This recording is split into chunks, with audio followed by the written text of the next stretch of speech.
It's always about trying to find the best ways of doing things in a very short period of time.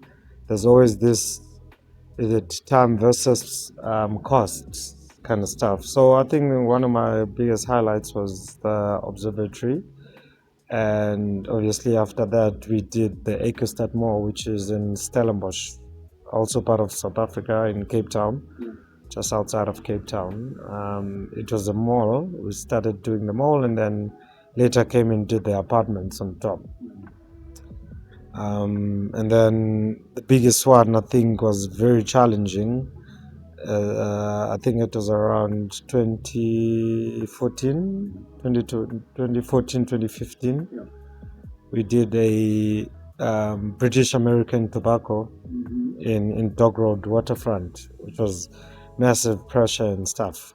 I went from a size 30 to a 28 my jeans because it was really stressful, man. No contractor in Cape Town at the time wanted to take the job because of the timelines. So the timelines were so crazy. You need to be casting every other day a slab, not even columns and stuff. You need to be casting slabs, 3 or 4 slabs a week, and it was really crazy. And the way we broke it, I was in charge of slabs, and there was a guy who was in charge of columns and walls. So so we did that. It's a really very very good project. It taught me a lot when it comes to an accelerated program. It's costly for the client, but again, they want it as quick as possible, with obviously with high quality still. They don't want to compromise on quality, even though that they give you a short time to do something. So we did, but we did imagine we had to do it with conventional slabs. So yeah, British American Tobacco in Dog Road was one of the greatest. I did then traveled to Bloemfontein, did a project in Bloemfontein, also a student res. Imagine, it was during winter around this time when I did that. So coming from the coast, yes, Cape Town and all is quite cold. It's really cold, windy, and wet. Now I traveled to Bloemfontein, which is in the Free State.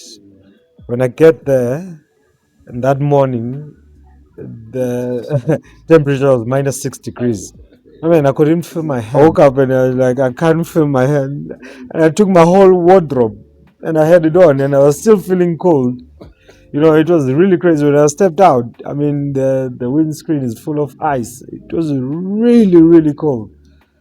And yeah, I mean, it was really bad timing. If I had known, I wouldn't have accepted to go to go there at that time. So, but yeah, I did. I went to go do that project. It was what was it? 7-story building too. A couple of blocks. I think it had like 4 blocks, and there were three of us as site managers, working under one project manager. Each person has had his own block, and yeah, finished it around, I think it was 2016. So um, traveled back to Cape Town, did another project, KPMG, which is also like 24-story building. That's where I met Michaela. I worked with Michaela there. Because now the company that I worked for got liquidated, so the client took us in, said let's finish the project because the company couldn't finish the project and got liquidated. We did it.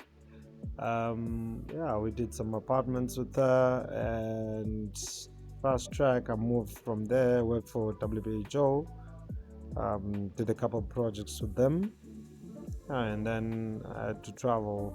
Then that's when I traveled to Kenya, you know, um, in SA. And then imagine, it was a really, really big change, not just in terms of the work ethic, first of all, but also the culture. Yeah. It's a whole different culture and all. Coming, I'm a South African. I can't speak Swahili. I get to meet your Dominics.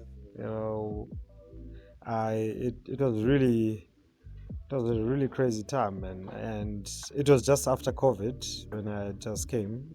Um, and I guess my biggest barrier was the language and culture. The nice thing about when you work in construction, if there's you kind of speak a universal language, which is construction language, but then if you also know the local, you won't be able to understand the construction language around that section. But yeah, I guess I got involved with really good people, a very good team from Hodari, and yeah, we did the CCI building in Tato City. Yeah, and then that's where I moved to Uganda. Then Uganda came back and did the Nairobi 88 icon. But yeah,